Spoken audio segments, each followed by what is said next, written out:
2లోని రామరబాయి అటవీ ప్రాంతంలో కొంతమంది వ్యక్తులు జేసీబీతో చెట్లను తొలగించి నేలను చదువు చేసి ఆ భూమిని ఆధీనంలోకి తీసుకునే ప్రయత్నం చేయడం జరిగింది. ఆ సమాచారం రామరబాయి అటవీ శాఖ అధికారులకు అందింది.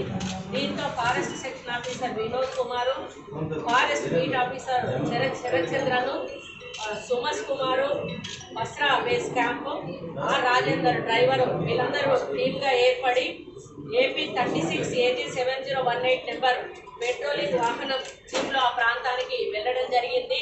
శ్రీ సాయి చింటూ అనే వ్యక్తులు సరోజ్ రెడ్డికి చెందిన జేసీబీతో చెట్లను తొలగిస్తూ నేలను చదును చేస్తున్న విషయాన్ని గమనించి వారితో పాటు అక్కడే ఉన్న సరోజ్ రెడ్డి సూచనల మేరకు వారు ఆ పని చేస్తున్నట్లుగా గుర్తించడం జరిగింది.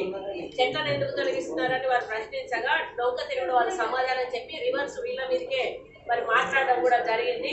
దీంతో జేసీబీని అటవీ శాఖ కార్యాలయానికి తరలించే ప్రయత్నము వీరు తరలించి ఉదయం వచ్చి తీసుకెళ్లాలని చెప్పి వారికి సూచించడం జరిగింది. దీంతో శరత్చంద్ర తానే జేసీబీని నడిపించుకుంటూ అటవీ శాఖ సిబ్బందితో కలిసి రామరబాయి అటవీ కార్యాలయానికి వారు బయలుదేరడం జరిగింది. ఆ తర్వాత వెంటనే జేసీబీ ఓనర్ సరోజ్ రెడ్డి, శ్రీ సాయి చింటూలు వెంటబెట్టుకొని FBO శరత్చంద్రపై ఇనుప రాళ్లతో దాడికి తెగబడి తీవ్రంగా గాయపరచడం జరిగింది. శరత్చంద్రను హతమార్చే ప్రయత్నం కూడా చేయడం జరిగింది. ఒకరి మీదనే ముగ్గురు కూడా సేమ్ టైం రాళ్లతోటి అటాక్ చేయడం జరిగింది. మరి తలపై చేతులపై అతనికి లోతైన గాయాలు కూడా అవ్వడం జరిగింది. ఆ దాడిని అడ్డుకోబోయిన మన వినోద్ కుమార్ అనే అబ్బాయిని కూడా మీరు చూశారు, చాలా తీవ్రంగా గాయపరిచి మరి ఇతని చేతి వేళ్ళు కూడా తీవ్రంగా రక్తస్రావమై దాదాపుగా ఇప్పుడు సర్జరీ, ఇప్పుడు ఈవినింగ్ అతనికి సర్జరీ ఉంది. కొంచెం అయితే ఆ వేళ్ళు కూడా మొత్తం తెగిపోయేటువంటి పరిస్థితి ఉన్నది.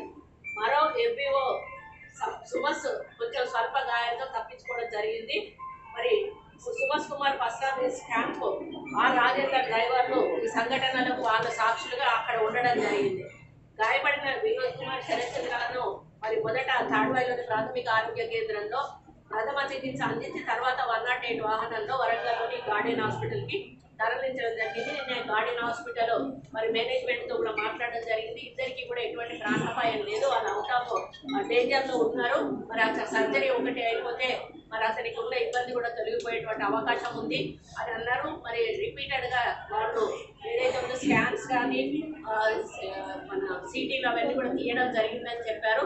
ఇంటర్నల్ బ్లీడింగ్ కానీ ఇంటర్నల్ ఆర్గాన్స్కి ఏమైనా దెబ్బలు తగ్గడం కూడా ఏమీ జరగలేదు. అది ఎక్స్టర్నల్ ఇంజురీస్ ఉండడం వలన ఈ ట్రీట్మెంట్ ఈరోజు ఈవినింగ్ ఆపరేషన్తో మరి వాళ్ళను మంచిగా ట్రీట్ చేయడం జరుగుతుంది.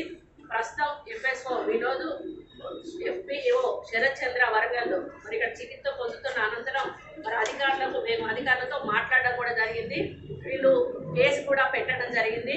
సెక్షన్ 307 కింద కింద సరోజ్ రెడ్డిని A1గా, A2గా సాయి, A3గా చంటులను హత్యా ప్రయత్నం కేసు నమోదు చేయడమే కాకుండా అక్కడ